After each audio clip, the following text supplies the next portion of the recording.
and stuff. So, all right, good morning, Morning. Thank you. I'm Kat Nichols. I formerly worked for your Washington State Department of Veterans Affairs. I now work as a senior manager for Spokane County. I know this is going to be a little bit of an unorthodox training because you're here to talk about veteran homelessness, right? And things that we can do to end that because it's a travesty. Well, I'm going to share with you first and foremost what we've done in Spokane. I'm just going to give you the caveat. I know that one size doesn't fit all. I know that every county is not laid out the same way. However, we've got a proof of concept that you can scale it any way you want. We were actually just at the Spokane County Regional Veterans Services Center, which we established in collaboration with WDVA. We have a state and county co-located Veterans Services Center. And I'm going to talk to you a little bit about our journey. And this year, we received a National Achievement Award from the National Association of Counties, NACO, for the innovative best practices that we've done. And one of the reasons I'm here today in this particular session is because one of the things that we accomplished was our national homelessness rate is 11% and for veterans. And Spokane was right there 2 years ago. And our point in time count this year, every demographic of homelessness was up except veterans. Veterans was down to 6% in just 2 years. And we know that this is a huge reason why that reduction happened. The work that Chris, our operations manager, Chris Dorch is there, you'll get to hear from him a little bit later. The work that we've done in Spokane, we could not have done alone, so you're going to hear me brag about our service center quite a bit, but I'm going to tell you that is a multifaceted collaboration. And we've got our partners here from Goodwill, we've got our partners here from Healthcare for Homeless Vets, we partner deeply with the VA, with the community partners.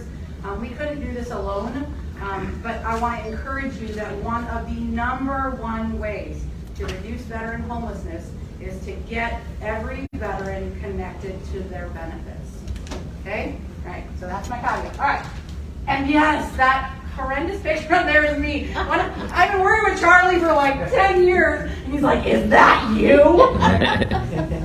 Yes, it is. And I can thank Alfie for that, because she was always, on me that I never shared pictures of me from the military. It's like so long ago. All right, so yes, I'm a U.S. Army veteran. Some of this is a little outdated. I was the Eastern Washington Strategic Operations Manager for the State Department of Veterans Affairs in March of this year. I transitioned to a Senior Director of Community Affairs position with Spokane County. However, I am still the director over that Regional Veterans Services Center. The county just gave me 4 other departments to add to it, so. Say love me. All right, go to the next one, Charlie. All right, so this is kind of where we were back in 2017. WDVA was looking at how do we address the issue of veteran homelessness, right? And at the time, you got a VA medical center in Spokane and in Pierce and in King, right? And so those were your VA medical centers. At the time, as far as service centers for veterans, there was one in King, right, to be able to go and file claims and get assistance, and there was one in Thurston, and there was nothing in Spokane. We had our veteran cemetery in Spokane, and we had a long-term assisted living, soldiers home in Spokane. But we did not have a presence in Spokane as far as veteran services goes. And so 240 miles is a long way, right? And fortunately, my husband is from Spokane. He grew up there, and we were both over in Western Washington. And I always called myself the Eastern Washington cheerleader because I wanted to see the level of services for veterans in Eastern Washington look like what it looked like in Western Washington. So, okay, next one. All right, let's skip it. You don't need a bunch of words. Okay, this is our partner networks, and this is not even the tip of the iceberg. So whenever this will be available to you guys online, you can access it. You can always find me on LinkedIn. Kat Nichols is the easiest name on the planet to Google, as long as you spell it with a C, not a K. But this is our force multiplier. This is how we were able to do what we do. Look at that. SSBF partners are right up there at the top, you know. Yay! The American Job Center, DBOP Weaver. I started my career in Veterans Services as a DBOP. So I was in a rural county as a DBOP. It was a tough job, and I fell in love with Veterans Services, and that's how it all began. And so when I came here to do this innovative thing in Spokane County, I wanted to make sure that I knew the jobs that our DBOPs and leaders do, and I wanted to make sure we were connected with them. Neighborhood action programs, community programs, workforce development council, higher education, chambers of commerce, tribal organizations, PSOs, stand-downs, Rotary Club. You can read that all day. This is only the tip of the iceberg. When you start talking about helping veterans in your area, if you have an inspired leader who's going to stand up and say, how many people want to help me end veteran homelessness? Trust me, people will come. And you just need to be really good about building relationships and creating partnerships that are sustainable, right? Don't burn any bridges that you're standing on, okay? All right, next. All right, so we had created what we call a trifecta. At the time, there was one other leg to this. I've updated it a little bit. We also had a $1 million Bureau of Justice grant that the State Department of Veterans Affairs worked collaboratively together. I helped to write it. We got the award to work with incarcerated veterans and reentry. We did a phenomenal job with that grant and ended up with a 1% recidivism rate for the incarcerated veterans that we worked with, over 300 veterans that we worked with in that program. So between that grant, our partnership with Fairchild Air Force Base, our partnership with Spokane County, and our partnership with the State Department of Veterans Affairs, we created this state and county co-located service center. It all was kind of, it sounds glorious now, but it was pretty hinky to start, I'm not going to lie. This was a Veterans Services Center that existed in Spokane County, and you're about to see a picture, was pretty old school. They had their Veterans Relief Fund, and they pretty much spent about $500,000 a year just giving food and gas vouchers. And that's how they were helping through their emergency financial assistance program. Well, when they asked me to come in partnership with the state, we knew we didn't think that food was the problem, right? So we looked at total community gap analysis. What do veterans really need? How do we create not just the Band-Aid fix, but the long-term positive outcome? So there's our partnership network, just a visual representation for all the visual people in the room. And again, that's just the tip of the iceberg. Go ahead, Fred. This is what the Veterans Services Office looked like in Spokane when I got there. I don't know if anybody knows me in this room. I'm a total clean freak, and it was a disaster. It was a mess. They had a clothing closet in a cubicle, and it all smelled like cigarettes. And if a veteran needed some clothes, he had to go sifting through it. It was awful. This is just everything we just boxed up. And what we did is we didn't just throw stuff away. What we did is we partnered. We partnered with Goodwill, who already has phenomenal job training programs and things for veterans.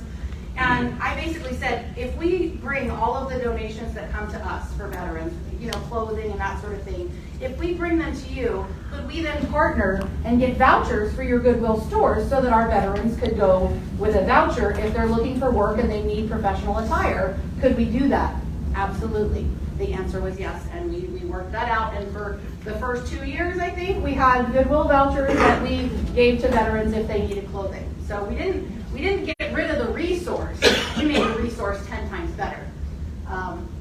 It was just kind of a hot mess. I love these pictures because, if you look really close, there's an overhead projector. How many of you guys remember that sucker? I don't know why it was in the building. Nobody ever used it. There was a typewriter, old school typewriter. I'm like, does anybody use this thing?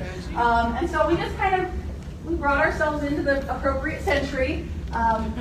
When I got there, the Veterans Services Center had one veteran service officer, and they were contracted through the military or the Purple Heart, and had a kind of a narrow focus about who they were going to serve and how they were going to serve them. And that was fine, but then that partnership went away, and we had no veteran service officers in our county veteran service office. All we did was the emergency financial relief. All right, so 0 VSOs, relief fund only. There was no DGA service center. We had a $1.2 million budget. it was beautiful. I was like, so we have $1.2 million and all we're doing is giving veterans some food and gas. Yep. That is not what we need to do. That is not how we need to go about this. And I will say that the county leadership in Spokane is amazing. They basically just said, they didn't know what they didn't know. And they were like, what can we do? How can we make this better? And they were super open to a lot of brainstorming and how to go about it. There had been a cyclical abuse of the program. I mean, we had the same handful of veterans coming back every single month, food voucher, gas voucher, never even looking about how can we connect them to employment, how can we connect them to their benefits. None of that had been happening. There was no advisory board in place. It's actually mandated by the RCW to have a Veterans Advisory Board, and there was not one in place. So worked with the county commissioners, got that done, and there was no measurable long-term positive outcomes, just none. The only thing that got reported up to the commissioners is, you know, we gave food vouchers and gas vouchers to X number of veterans this year. That was kind of their data measurement. Okay, next. So there's Chris. Look at him up there. Sorry about the mask. We got to get a new picture of you, man. That's so old. But innovative leadership, the county invested in my leadership and in Chris's leadership. They sent us to, it was virtual at the time, but we went to the National Association of Counties Professional Development Academy. We had the privilege, Chris and I, of studying under General Colin Powell's tutelage the year before he passed. And he's still a part of the program. So if you work for a county and they have the ability to send you to this virtual training, it is a fantastic leadership course. You get to hear from amazing leaders like Marshall Goldsmith, General Colin Powell, just really powerful private sector, public sector leaders across the board, kind of speaking into your leadership journey and helping you do a better job at making good partnerships and growing as a leader. So we had that, and then this is a picture of us with me with the county commissioners at our new service center when we had our grand opening, and then the DOD Skill Bridge is how I found Chris Dorchis, but it's also, Chris has worked tirelessly since he came on board with us to get Spokane County certified as a DOD Skill Bridge approved entity. So now any department in Spokane County can receive DOD Skill Bridge transitioning service members to do job shadowing for 6 months and then hopefully pull that talent into our county public service. Okay. Ta-da.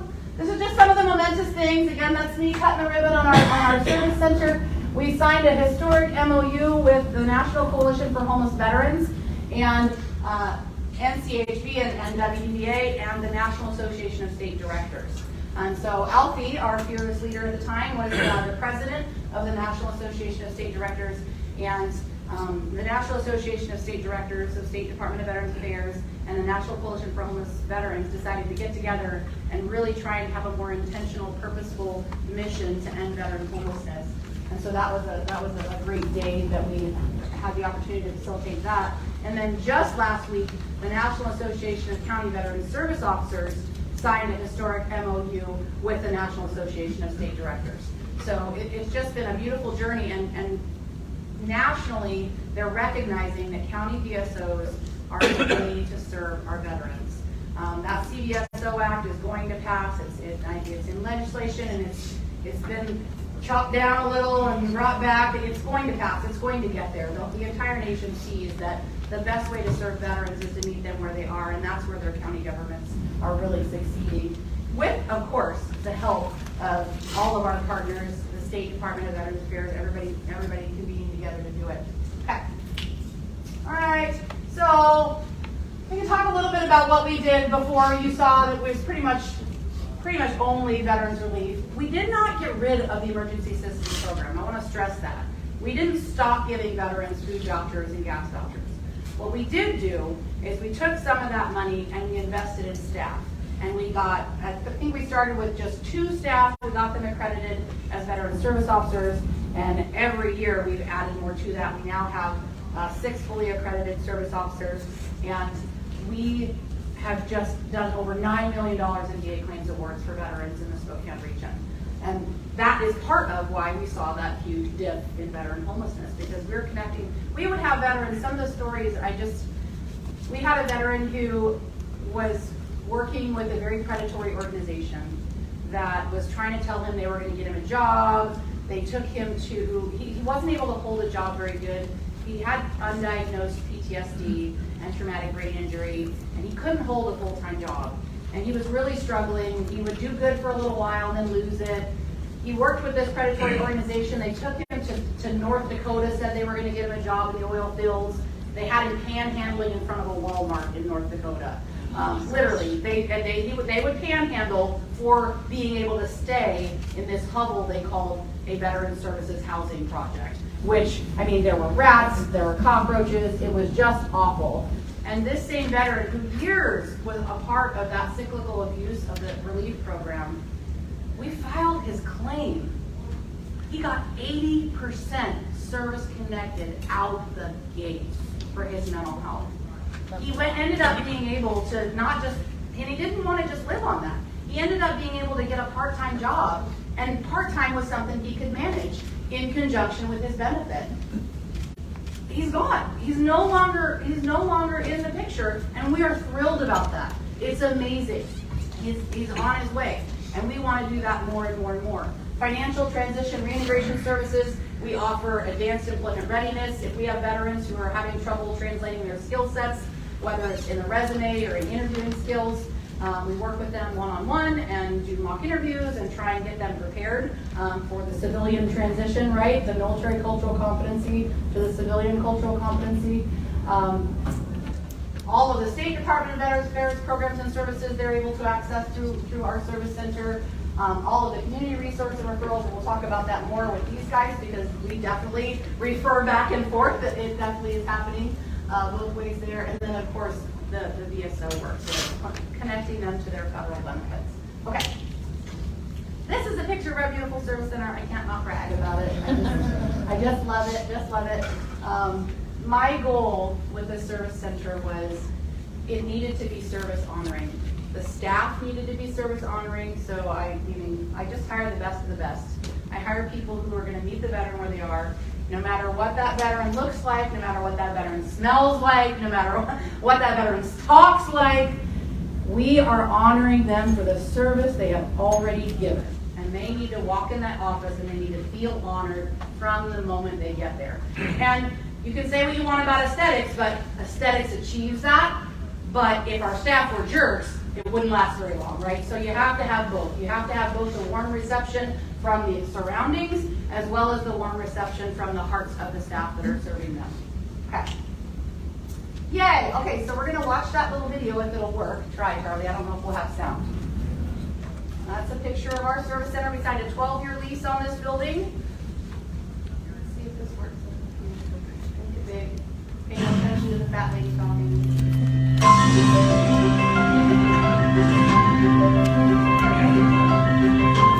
Our services are comprised of financial transition to connect them to their federal VA benefits.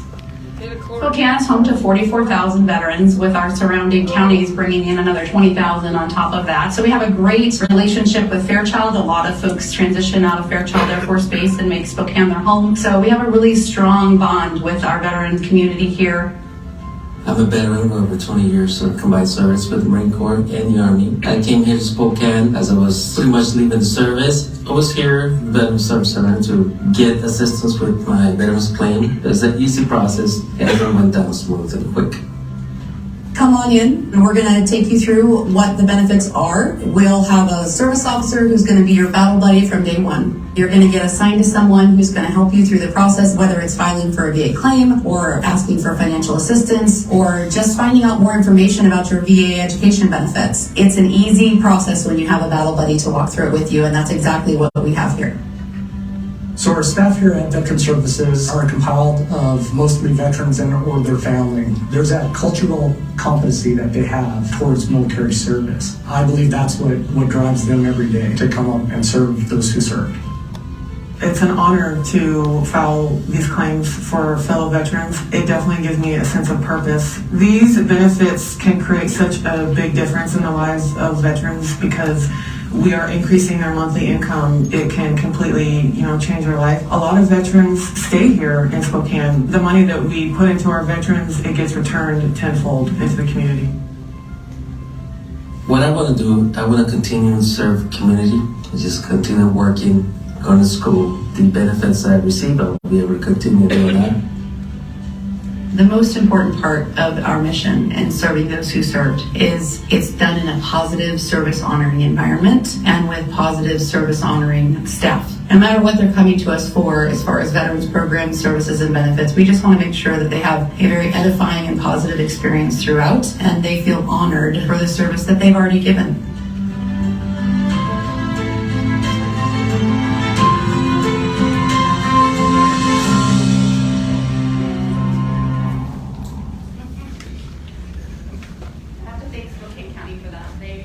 We have a wonderful communications director that got us set up to do all of that filming, and just to be able to kind of tell our story a little bit. Here's our question, QR code. Oh, it's not?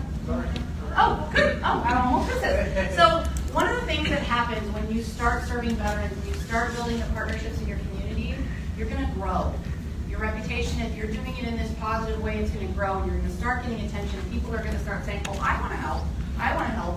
We actually signed a historic MOU with the Spokane Indians baseball team. This is the first time local government and a baseball entity ever really got together to say, hey, we care about veterans. And Fairchild Air Force Base is a part of that agreement. So between Fairchild and the Spokane Indians, we call it Refueling Our Heroes, Operation Fly Together.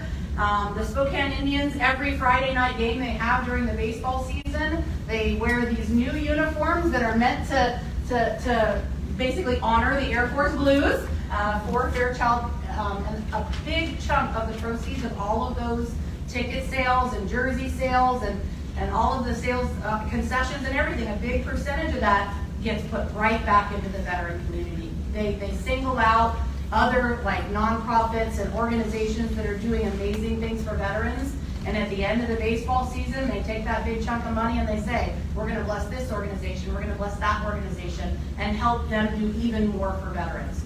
Not to mention it gets the word out to our whole community, and Spokane has become a very veteran honoring, veteran friendly place to be.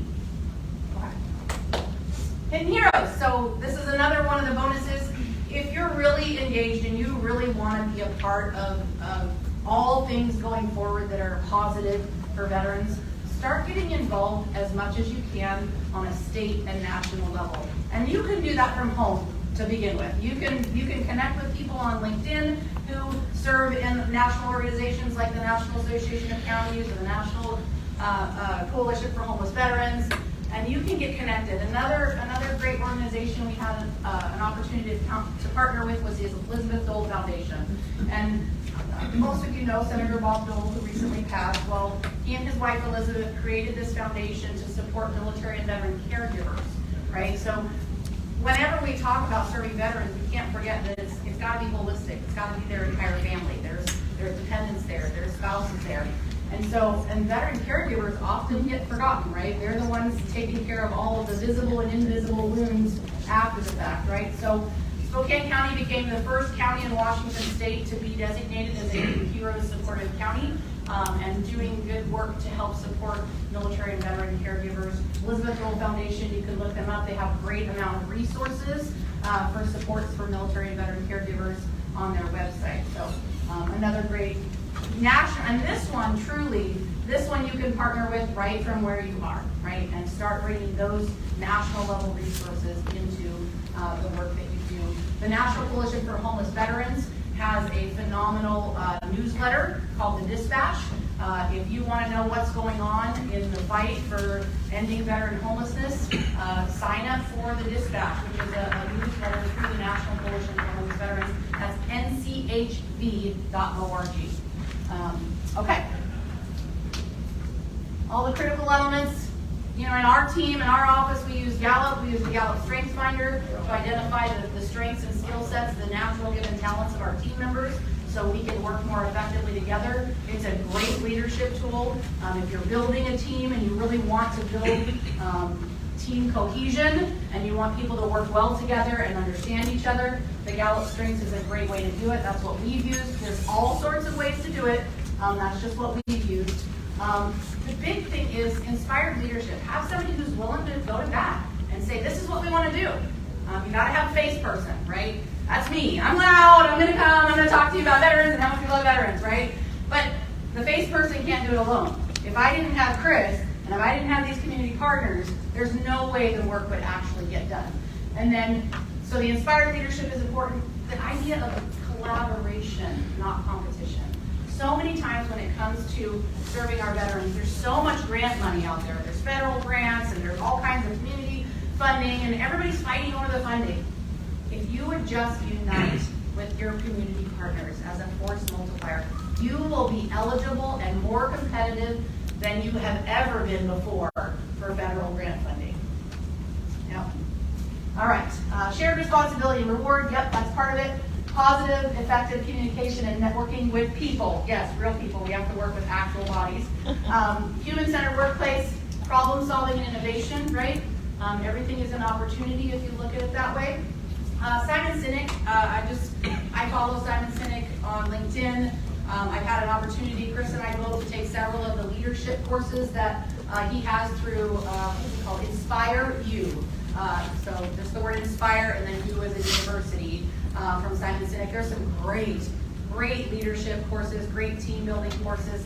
They're not that crazy expensive. I think some of them are like $80 or $90 a person. It's a pretty effective way to invest in your team. So that's another great way to kind of build your team.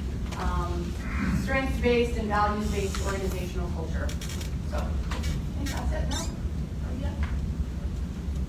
Picture. Yep. Go. There you go. Here's your QR code. Hopefully you'll get a copy. I'm going to go ahead and let Charlie roll into his presentation. Please, if you have any questions, write them down, save them for us. I'm trying to go quickly so that we have lots of time for questions because that's what we want to get to. Can we go back to QR code for like? Yes. Oh, you need QR code still? It's in the book. Sorry. It was like If you haven't, I do drink a lot of caffeine, so you just gotta be like, okay, guys, slow down, guys, slow down. it's in the Hurry up, 5, 4. Yeah, please give us your feedback. If this has been good information, we'd really love you guys to do that. And that's gonna be the QR code for everybody who's listening, so. Just a question, and I don't know if Chris is going to cover this, but where I live, we have a lack of affordable housing. Is that going to be covered today? We definitely have a lack of affordable housing in Spokane as well. And have you got a way you manage that? Is that going to be covered? Or? Well, we are working on that, and it is this collaboration versus competition. So Spokane County specifically, our commissioners, we're working on trying to get the city and the county to play well enough together so that they can do affordable housing together. Right now, historically, the city of Spokane has taken care of homeless shelters and transitional housing, and that left only the county investing in affordable housing.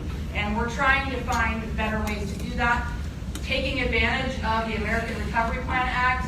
The ARP funding is another way that we're fully investing in our community to build more affordable housing. So there's quite a few opportunities for that.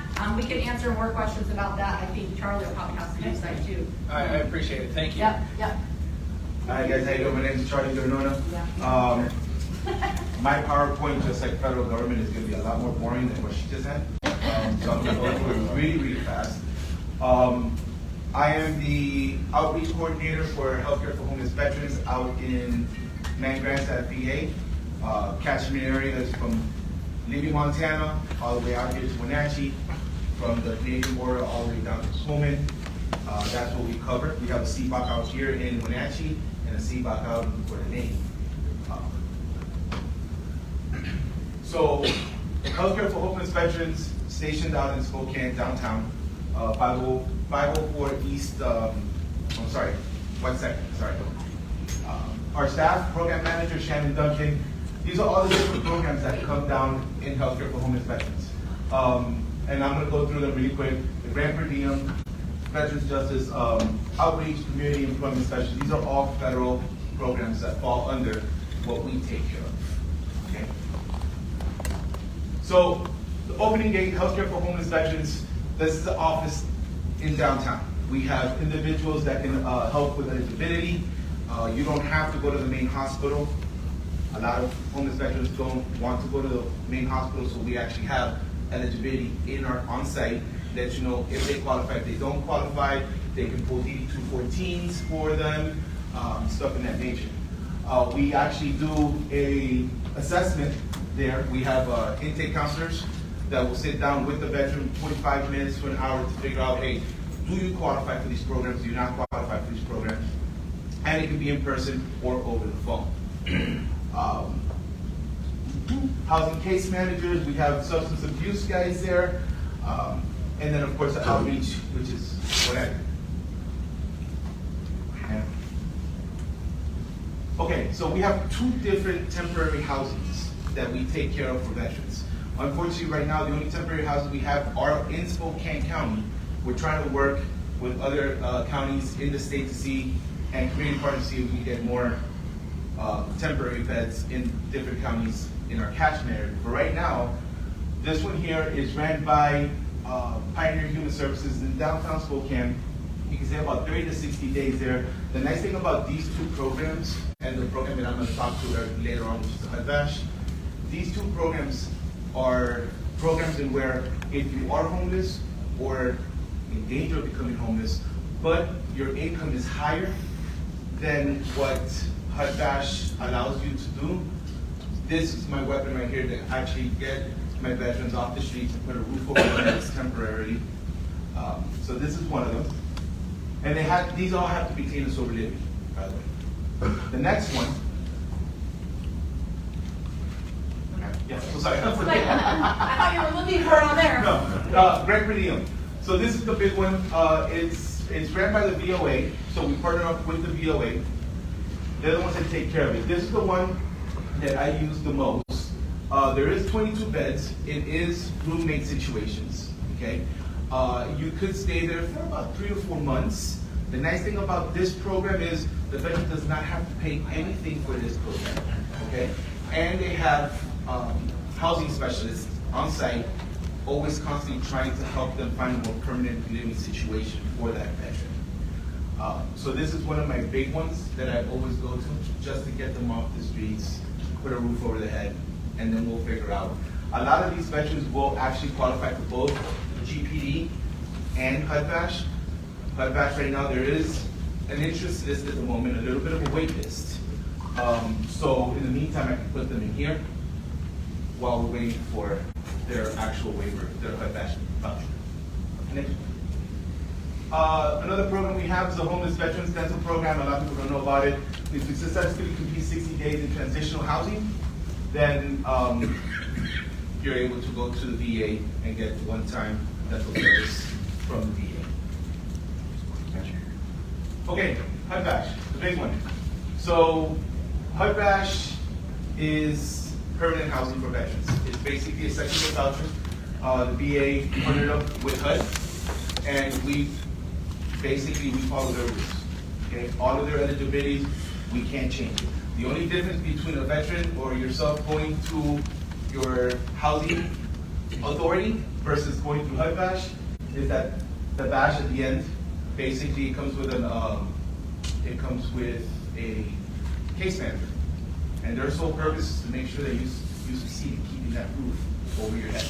And it comes with therapy as well. We have mental health counselors on site for everybody who's part of the HUD Bash program.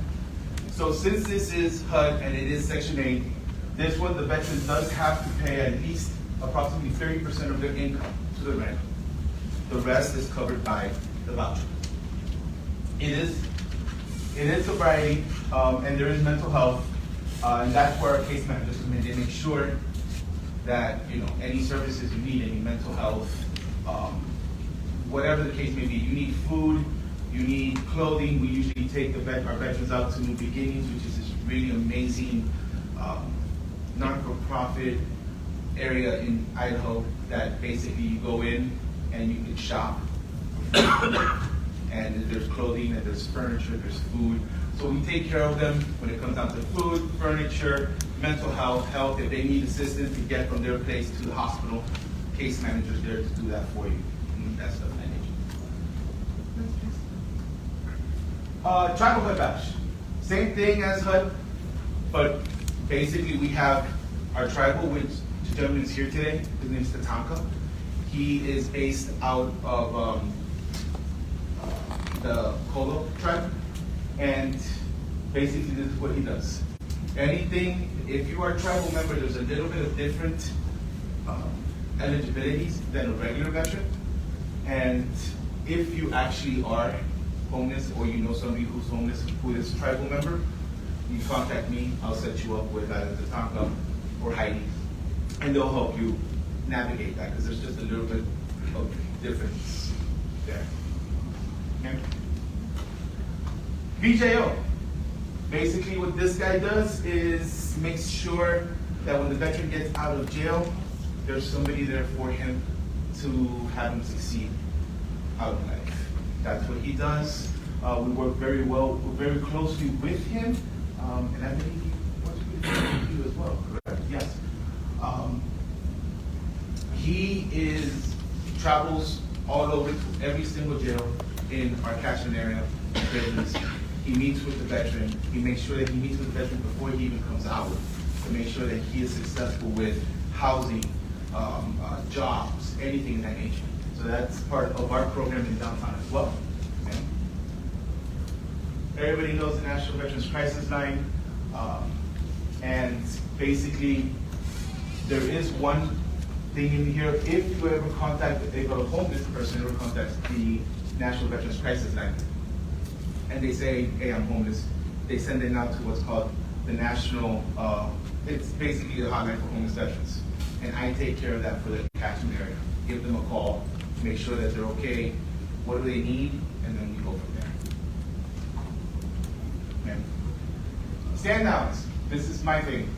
I am the stand down point of contact. I take care of 7 stand downs now in the catchment area. So stand downs are basically 1 to 3 day events, and they're basically resource fairs for homeless veterans and low-income veterans. We have community partners like SSBF, WDVA, Spokane County. We'll have tables out there, and they tell you, hey, this is what we can do for you, and all the services are right there for the veterans and their families. We usually have free food, there's haircuts, there's usually medical there. My job is to make sure that everything that's VA is there to help the veteran. So the medical bus, eligibility, suicide prevention, rural health care for homeless veterans. And then I'm the one that puts everything together and sends it out to BAGO, to National, and they put it out. And then I'm also responsible for ordering all the surplus. All the surplus basically at the end of a stand down, the veteran can go around and grab whatever they need. Backpacks, sleeping bags, boots, socks, anything they need, they got there. So that is a big one, and like I said, six of them, and I believe there's going to be a 7th one added on soon. I believe Wenatchee's is going to be here in about 2 weeks, on the 17th. It's going to be held here. And then the next one after that would be Libby, Montana. They take care of that, the 2-day event. And then Spokane closes it out for the year. But then you also have Newport, Coeur d'Alene, Moses Lake. And I believe there's going to be one up in the tribe. Yes, no, not Colville. Insulium? Insulium, there you go. The tribe wants one. So I just wanted to add in real quick, if you've never had a stand down in your area and you're interested in it, there is a $7,000 to $10,000 U.S. Department of Labor grant that you can write for a stand down. And it's a little bit of a pain to work with, but I'll tell you, that's how we began increasing veteran services in Eastern Washington. I wrote the grants for the stand down, and we received the $10,000 grant in Colville, Washington, for 3 years in a row, and we brought huge amount of resources to our veterans. So it's a little bit of a, a paperwork trail and a little thing to go down, but if you can apply for a U.S. Department of Labor stand-down grant and receive it, it will be a huge blessing to your veteran community to bring those resources and those federal dollars. And on top of that, the VA actually has a little bit of funds as well to help the community partner put on the stand down, somewhere around maybe $2,000 to $3,000, but it helps with marketing or whatever it is that you need to put on that stand down. So whenever you come to me and be like, hey, Charlie, I want to put a stand down on, I'll help you set everything up. I'll give you all the information. I'll start ordering surplus for you. I'll start getting all of it, and then I'll give you that information where, okay, when you actually go and do this, give me your receipts. I'll send it off to National, somewhere around the $2,000 to $3,000, just to help you guys out with the stand down together on top of the Department of Labor grant. Yo. I just want to add too, I mean, back to Kat's earlier comment too, stand-downs can be a great vehicle to bridge and build partnerships. And, you know, because usually those conversations go beyond those 1 or 2, 3 days and can really help pull that community together. So they can, if you don't have those partnerships, it can be a great starting point too for that. Absolutely. And if you don't have experience with stand downs, I would recommend before you try to do one on your own in your community, the next one, Charlie, attend the stand down, talk to folks, see what they're doing, see what the national best practices for stand downs are. That way you have a good leg to stand on when you start planning your own.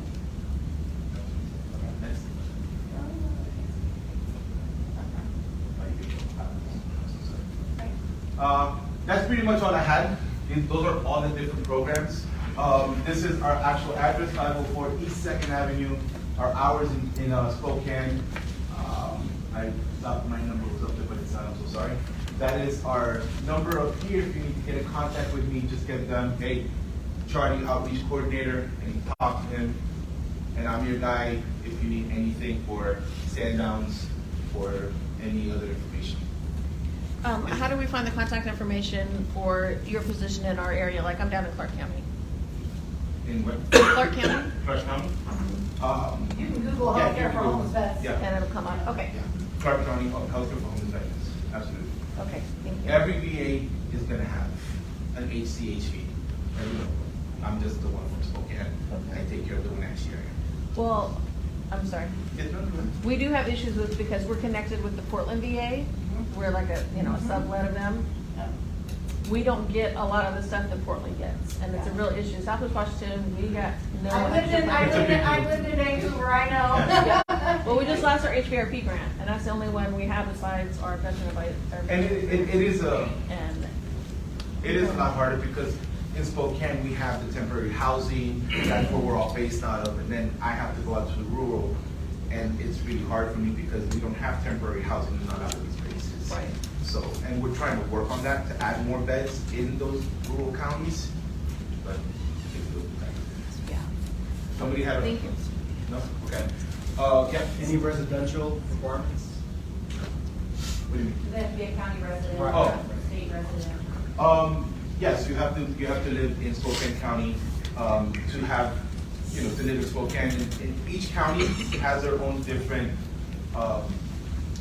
income. catchment area, right? Yeah. It's, every county has their own income restriction when it comes down to the HUD-VASH, okay? And that's one thing I didn't explain, sorry, HUD-VASH, it's an income restriction because it's put on by HUD, not by the VA. So then I have to work within that parameter of what HUD says this income is and what that income is for the different counties. Yeah. And then we also work very, very, very closely with our community partners. One of the big ones that we really work with is SSVF. They like us so much that they actually moved right next to us in Spokane. And we work parallel. When I talk to a veteran and go, hey, I'm gonna set you up with an intake so you can get in our services. Now I need you to contact SSVF because we work together with them. And we have SSVF, or Goodwill, sorry. Yeah. Same. Same. Yeah, are we good? Yeah, we're good. I'll let you. Yep, You so, wanna say anything? yeah. That's a we good can- segue to SSD. Yeah. Yeah, let's Just do wanna that. make a quick introduction. Yeah, my name's Kelly Avery. I'm the general manager for the homeless transition services at Goodwill, located in Spokane. I have been working with the SSPS program for about 6-7 years. I started out as an outreach specialist at SSPF and kind of made my way all the way to the tippy top. So any questions about housing, specifically SSPF related?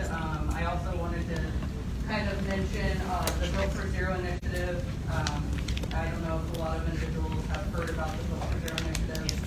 I would definitely Google the Vote for Dare initiative if you aren't sure what that is, and that's the biggest community tool that Spokane County, Spokane City are using to address homelessness in the Spokane area, specifically for veterans. We work directly with the community providers and all of our partners to do case conferencing and address any type of veteran homelessness, specifically those with chronic homeless veterans. And so, yeah, any questions about that, I'd be more than happy to answer. Go ahead. We'll open up for Let Chris introduce himself a little bit and talk to you about his role with our regional veteran services center. Yeah, well, actually, I was gonna roll into questions too, if you don't mind. Sure. Chris Orchis, I'm an operations manager with Spokane County Regional Veteran Services. Got there back in June of 2020. Transitioned right out of the military. Again, as Pat mentioned, I did the DoD Skillbridge internship with our county before then, and rolled right into that position. A lot to learn, right? When you're coming into a position of helping veterans. We heard today there's so many resources out there. So many resources out there. Biggest thing though with our homeless vet population, you gotta meet them where they're at, right? You have to meet them where they're at. Some want to stay homeless, got it. Biggest thing though is triaging what that veteran actually needs, right? That's the biggest piece. Is triage, meet them where they're at, and know your community partners, right? With that said, you heard about our facility. You heard the briefers here. I wanted to know what you have for me. If you have any questions for me, I'd rather that. Rather than sit here and just chat. Sir. I apologize. I stepped out of the room for a few moments. Maybe this question was answered or asked earlier, but my biggest challenge over in Mason County is working with veterans who have an other than honorable discharge. Some people call it bad paper. I was an Army Human Resources officer, so I know the different kinds. I'm working with a homeless vet right now who has a bad conduct discharge. I'm trying to get that judged as honorable rather than a dishonorable nature. That's any experience with that? Absolutely. I mean, I'll go first from the county VSO side. First thing we're going to want to do is a discharge upgrade. Take a look at the scenario, take a look at what happened. Have that intrusive conversation with that individual of what exactly happened, right? You got to create trust first and build that up. But once you do that, you can gather, a lot of these veterans that got discharged, there was something else going on. And it's how to best display that evidence if you're wanting to do a discharge upgrade. Now, for the room, just note that any discharge upgrade, you're looking at a year plus. Right? And so that's when, okay, we'll get that set up. And now I'm going to switch gears. What other organizations that are out there that, A, do not care about discharge upgrade, or not discharge upgrade, Discharge status. Their status, right? And that's the biggest thing is just knowing those resources. There's, a lot of that has to do with the mental health, want to get them into work, right? You're trying all these different things. Maybe they do need mental health counseling. There are agencies, organizations, nonprofit organizations out there. They don't ask any questions, and they're getting that help and assistance that they require to then be successful in the future. How many of you guys use your Veterans Relief Fund dollars to help veterans get out of homelessness? Anybody? Okay, good.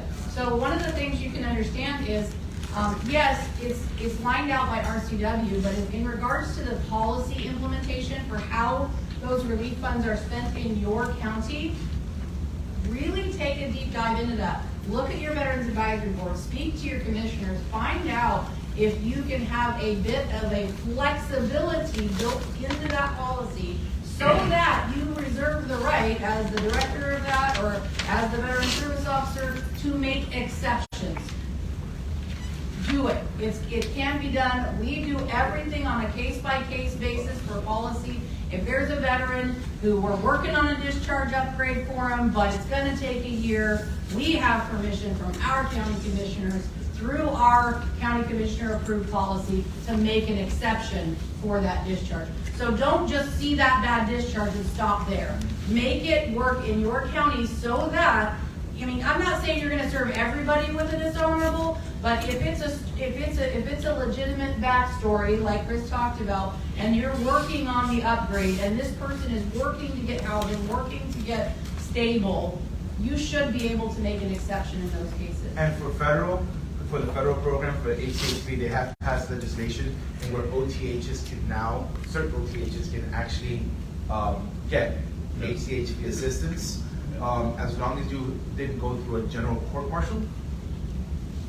You can, an OTH can actually get housing under the healthcare for homeless veterans in your catchment area. I want to share one very quick personal story about this guy that I'm trying to help now. He was the most forlorn homeless person in our community, Belfair, Washington, North Mason County.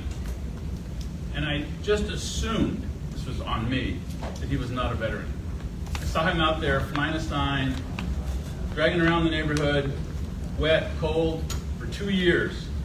We offered him some basic assistance before I knew he was a vet. And one day I sat down with him and asked him, "Are you a veteran?" His answer shocked the hell out of me. He was a 3-year Navy veteran. He had a bad conduct discharge, and he just assumed he had no benefits. But my bias about the homeless caused me to underserve him for 2 years. So you might have some vets out there who don't think they're worth anything because of their bad conduct discharge or their other than honorable discharge. Engage with them. Ask them if they're a vet. Same thing. Thank you for that. You gotta ask. You gotta engage with your homeless folks on the street. I also engage with guys on the street flying a sign, say I'm a homeless vet. Most of them are not. I try to get their sign away from them, but I just can't get it back. When he says meet them where they're at, Yeah. one of my jobs also, besides including to stand down and becoming a professional friend major for HCHP, I go to the not so pretty places of the Spokane area and the Spokane area, going out with and seeing, meeting them at the camps, meeting them at the rivers, walking the streets, walking the rivers. I'll do that as well to find as many people as I can. Yeah, back there. I have I work at the Ording Transitional Housing Program. I'm the admissions coordinator. And what I found out through our VA liaison, there is a bad conduct discharge called special. I don't know why it's called special, but with that bad conduct discharge, they are eligible for GPD programs and some VA health care, but it's called special. So under humanitarian assistance. So look into finding out if it's a special bad conduct discharge. And yeah, like I said, OTHs, if he didn't go through the general court martial, get in contact with the HCHP, they'll be able to help him out now. Because This it's is just complicated. passed. He went through some kind of court martial, but I don't know what kind. Right. And the other committee will be able to figure it out, and they'll tell you. There are also some caveats with SSVF assistance when it comes to discharge status. They can serve individuals who've gone through things like that. Yeah. It's definitely worth a reach out to see if that would be helpful. Yeah. I remember last night, don't forget that. Anyway. I'm struggling up here. That's all right, brother. Got love. First of all, big time fan, love you guys. Hi, Kat. Thank you. That said, though, I have a question in regards to the housing portion of this, right? So the COC, how are you guys coordinating those if, and I want to be careful how I use language here, but the WDVA, right? You guys have a partnership with Spokane, that's how that works. If it is a bad conduct discharge and you have RCW, CFR, all these things that are mandating that, especially with HUD and SSVF is very language, right? So how are you working with the master list, the coordinated entry to get access to those services if the WDVA actually has it in the RCW where you can't? I mean, how did that work? I get, you get what I'm Yeah. So, and it's got to be a phased thing, right? Yes. So what we do in our service center, because we do have the relief fund and we do have the flexibility there, our service officers get working right away to help with that discharge upgrade. Now, if it's not somebody who's going to be remotely eligible for a discharge upgrade, our hands are kind of tied. But if there's some eligibility for a discharge upgrade and we can start that process, then we can make exceptions with the county relief fund and assist them a little bit. And as they're waiting, we can get them connected to our partners. We have a work source representative in our office twice a week, and we can get them connected to job search. We can help them with everything else, all the other resources in the community, food banks, get them connected to DSHS. We do expedited Social Security disability claims for our veterans. We do everything we can to connect them to all the things they can be connected to. And then once that discharge upgrade comes in, then we can push them to some of the housing programs that are going to be able to get them the rest of the way there. Gotcha, thank you. So, a couple of things, because it's just triggered as we're talking. So I'm over in King County. I manage supportive housing over there. And I know King County is now referring people to me that have less than honorable. And so somehow they're doing it. So if you're trying to figure it out Well, with it's the same with housing, Pierce County. talk So to them I'm in because the they're same- doing it. I'm in the same boat you are. So it's with Pierce County, it's the same with us, right? We Yeah. run the stand down in Catton's. I mean, so we have that same reciprocal system. It doesn't run as smoothly as Spokane, and I don't need to get the logistics of that. You've been- Chris, it's all Chris. Yeah. But yeah, so I'm facing the same thing right So now. I'm now getting HUD supportive housing. They're getting HUD-bash vouchers.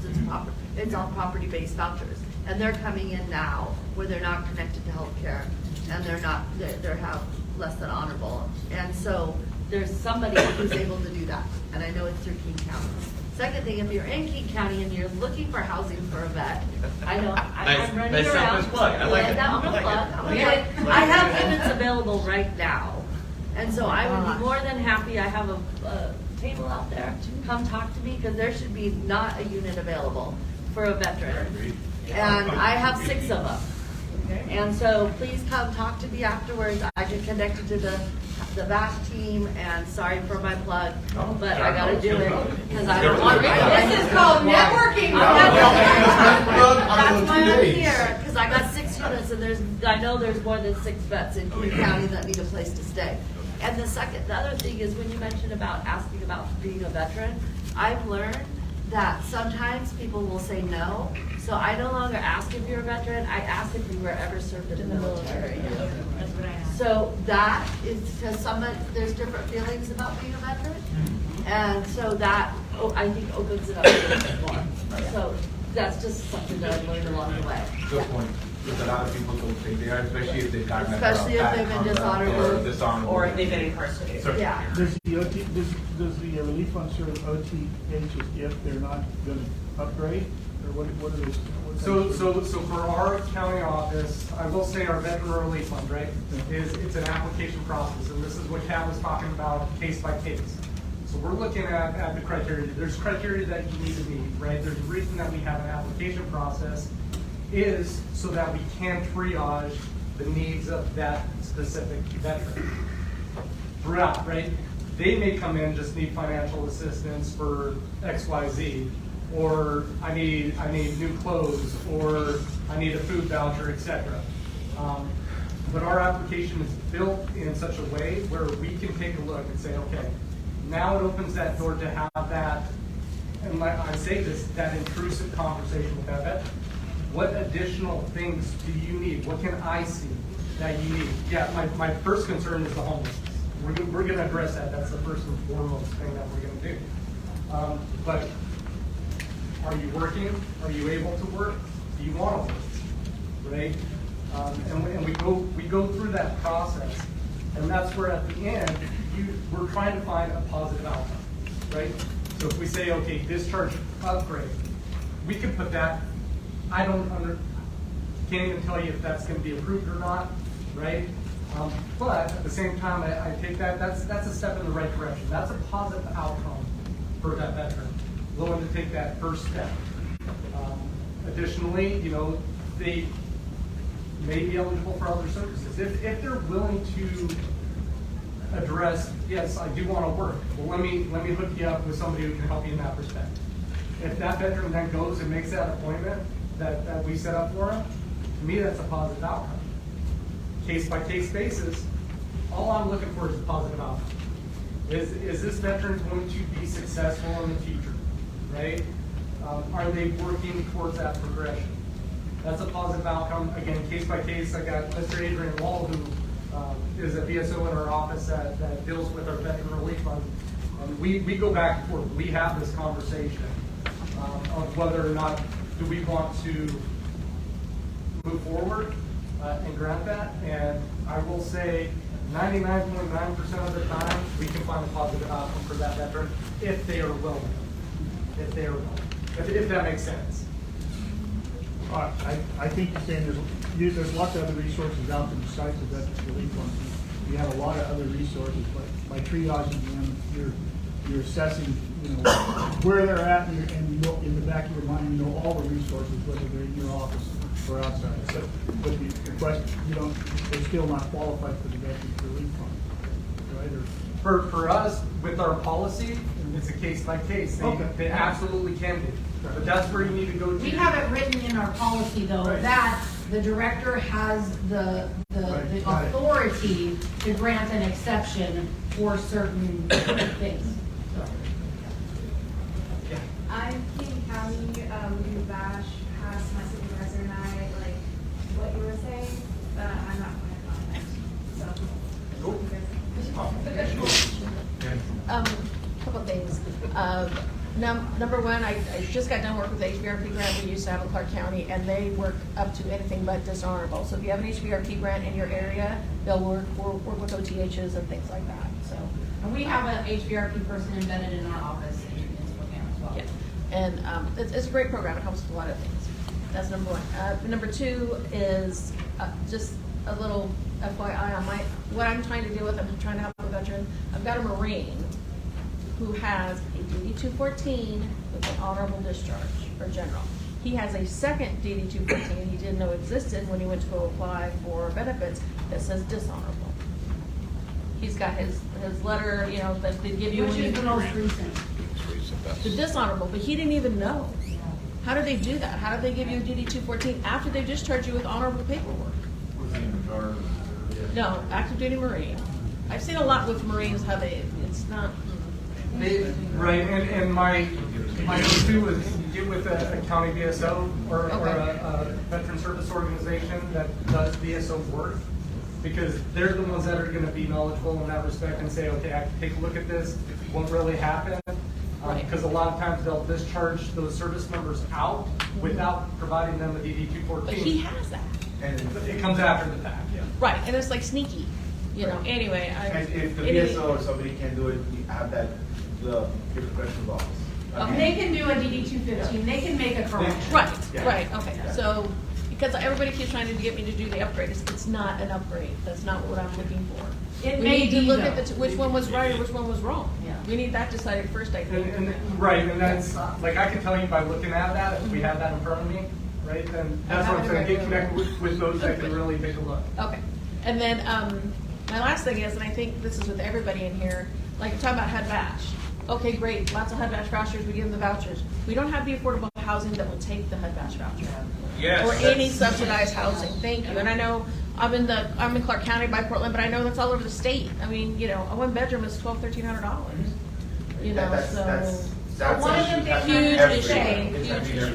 One of the things I'm going to say there too is, remember how I talked to you about if you want to start something in your community, you're going to start small, maybe you have a stand down, maybe you get a county VSO, you build. The more you start to initiate to do things for veterans in your community, it's almost like it catches on.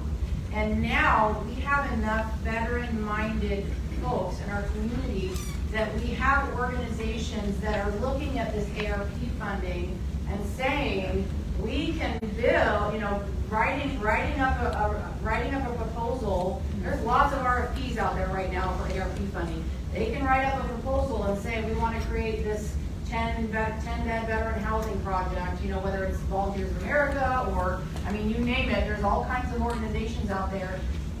If veterans are the topic of mind in your community, and the only person that can get that going is those of you who are already doing it. And it has to be going in a positive way, right? Because you want to have a good reputation in your community, not a bad one. You don't want to be the one who's always screaming, take care of our veterans, and you're not very nice. It never works. If you're screaming and not do anything about it, then what's the point? Yeah, and absolutely. So if you start to build that culture of valuing military service, and it's so many more things. getting programs through your American Legion, through your VFWs to get into schools, talking about Veterans Day, talking about Memorial Day. I can't tell you how many high schools I've gone into and been the keynote speaker on Veterans Day for helping our youth and our families understand, why do we honor veterans? Why is there this special program for veterans? Why should I, King County, vote for this veterans levy to take more of my property taxes and help the veterans? It's because you create a community that loves military service, that understands what that sacrifice is. And then the landlords will come out and be like, okay, fine, like that, we'll open one up. So we have a lot. We have a lot of housing specialists that work with landlords. And it's just, it's hard.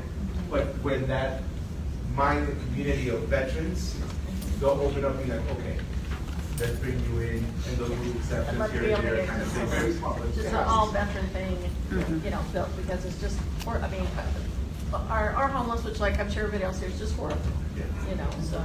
And then, you know, educating, right? Educating your developers on all of the federal grant funding opportunities that exist out there. There's money out there. A lot of times you just got to partner with folks who are good at grant writing, who know the housing development business, and you get those folks together. Spokane County is in the process of investing deeper in our housing and community development division to grow it, because they realize that affordable housing is the issue. But Well, in those smaller areas, get that report that money. yeah, oh yeah, totally. Totally. Well, I mean, we've had a huge buildup down on the Vancouver, down on the river, you know, instead of going downtown Portland area, you go downtown Vancouver, and the people who built the super high rises with the $2 million penthouses were supposed to do some community housing, and that has yet to come. And there's not a lot I can do about that, but it's just so frustrating. Be that advocate, you know, be that squeaky wheel and start showing up in places. And I'll tell you, even as an individual human being, you're like, what can little old me do? Well, I can tell you that my father had an 8th grade education, right? I grew up in West Bygod, Virginia, in probably the most impoverished county in all of West Virginia. The fact of the matter is, a reputation can be built. You can start going out there and saying, I want to make a change. I want to improve things for veterans in my community. And you get to be that person. You start getting involved in those national organizations, Elizabeth Dole Foundation, National Coalition for Homeless Veterans. It doesn't matter. Maybe it's your VFW, maybe it's your Legion. But you start getting known in that community. And a lot of times, you know what? It means you got to roll up your sleeves. It means you might be out there at the stand down cooking spaghetti and handing out plates. It doesn't matter. You do the work, you do the time, and you build the relationships. And before you know it, so much happens in your community. And I'll back that up to stand downs. We always have stand downs. And I went to San Diego. We had a 3-day one. But anyway, great way to build community resources, to build, you know, strong. Our Vancouver veterans resources, we all know each other, so that's good. But like I said, making it bigger and getting out to where we can make differences in housing is a huge thing. Yeah. I just wondering, do you know of any advocacy going on the national level to try to raise the amount that the HUD-dash voucher can pay for and some of those things? So that is something that the two big things is, one, the National Coalition for Homeless Veterans is the leading advocacy entity for homeless veterans, and they are the ones advocating on Capitol Hill for all of the increases that you see in HVRP, in HUD-VASH, in SSVF. All of the veteran-centric legislation is their bailiwick. They know it inside and out. They have a legislative guy who, I mean, he's just brilliant. But sometimes what they need is they need stories, and they need communications from real-life people dealing with real veterans and real cases. I mean, if you have a thing where you're like, I've got this veteran, he's got a HUD-VASH voucher, I can't. All of those stories, you need to send those to NCHV, because they take those stories when they do their Capitol Hill advocacy and make things happen. And then the other piece is you share those stories with your own legislators in your own districts so that it doesn't fall on deaf ears, right? And I'm going to give a caveat: the manner in which you communicate those stories, the manner in which you communicate your challenges is important. If If you're just screaming and hollering and putting in a congressional inquiry and ranting and raving about how the VA stinks and what if, you're not gonna get anywhere. If you write a really respectful letter, and maybe you write it together with a partner. Maybe you get your local American Legion, your VFW, your community service providers, you get your SSPF providers, and you all sign the same letter. And you write a beautifully articulate letter that says, this is a struggle we're having in our community with SSPF, with high-back vouchers. And then you submit that to a national organization like the NCHB, that is not gonna fall on deaf ears. Because it's gonna be a respectful, well-thought-out plea from the community that's trying to serve our veterans. And that's what NCHB is there for. It's for you providers trying to make your job easier in order to end veteran homelessness truly. And so, I know it's a lot of extra steps, but the more our voices are heard, I mean, if we just come to a conference with a handful of people in a room and complain about it, nothing's gonna happen. We actually have to reach the people who are making the decisions on Capitol Hill to influence that and See action. yeah, follow through. Can I make a suggestion on that? So ask them, invite them, your congressional staff members. Ask them to come out to your events, ask them, just talk to them. Go in and speak to them because they're often your gatekeeper. So that staffer is the gatekeeper for that member. And it could be just for even having a meeting with the member, or it could be the scheduler is getting that connection with the scheduler to get on the congressman's calendar of when he's going to be there, and then make yourself available where you know he's going to come into that area. So create an event because he's coming to Spokane on this day. Let's do an event on that day. Yeah, invite them. Those staffers, you are spot on. I used Those to be a staffers staffer. know everything. I used to be a staffer. I was a staffer. I was the veteran and military liaison for the Congresswoman in Spokane. And yeah, absolutely 100%. Come talk to me. I'll make sure that when the Congresswoman's in town, I'll have a meeting with VSOs and with people that homeless veterans. I'll get it in front of them. I used to go to every single stand just because I would be there and I would listen to everybody. So, yeah. I just want to say, this is a testimony to that too, right? So, Kat, you and I go way back. So, right. So, 10, 15 years ago when this conversation was first unfolding, I mean, this looked a lot differently. This conference didn't exist. The application of the resources we can allocate now didn't exist. The conversation was null and void. It fell on deaf ears. And people were constantly advocating. I mean, I remember Kat came down to Pierce County to have that conversation. I remember when Raphael, was doing other things besides outreach. It's expanding and expanding and expanding. That conversation's constantly cultivated and changed. So that narrative that we're writing is what has formed that. So You just gave me goosebumps because one of the opportunities I had at the National Association of Counties Conference, and you guys should look this guy up, he's brilliant. There's a guy named Mike Everling, and no, not Mike, Mick Everling.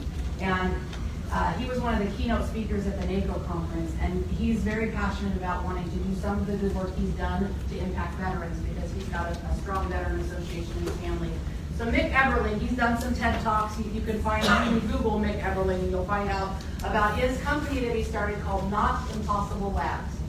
And he starts out his intro about Not Impossible Labs to look at everything around you today.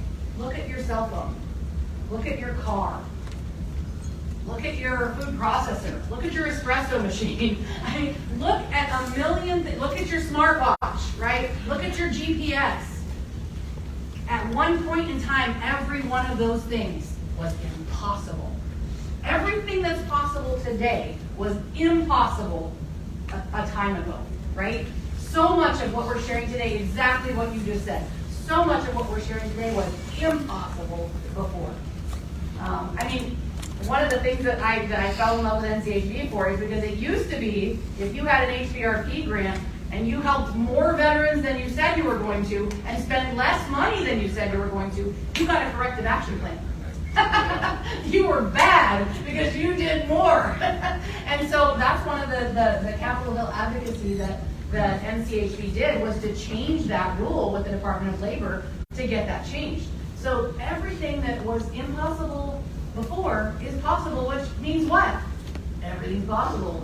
It's just going to take time, energy, impact, right? So yeah, Mick Everling, you should Google him. He's really fantastic. He's done, and they're doing things in affordable ways. So he's basically built a think tank of like off the wall engineers. Some people, they might not have the degree, but they've got the nugget. You know, you guys all know people like that, right? So he's created this not impossible labs, and one of the things they did was there were all of these kids in the Middle East who were bombing victims, right? And so you have all of these little kids missing arms. And I don't know if any of you guys have checked the price of prosthetics, but prosthetics are crazy expensive, like, you know, thousands of dollars, right? Well, he got his little think tank of labs people together, and they literally created a prosthetic arm hand from elbow down for $100. Wow. A piece. And went to the Middle East and gave these little children hands. And they could pick up apples. You gotta see the video. If you Google Mick Eberling and Not Impossible Labs, there's some really cool videos that talks about the things that they're doing. And it should inspire you. It should inspire you to realize that, you know, and don't get me wrong, I know what it's like to get on the down train, right? Like, man, this has been like this for years. Nothing is gonna change. It's just, we can't make an impact. It's too big. Nobody cares about our veterans. I know what it's like to be there. And we will be there someday. Nobody's perfect. We're all human. Don't stay there. Don't stay there. Get your mind going. Make a friend who cares about a veteran. Make another friend, and start to do things together. And you will have an impact. I mean, it's so true. I mean, look at where we were 10 years ago. I mean, Just saying. yeah, absolutely. Thank you. We're so early.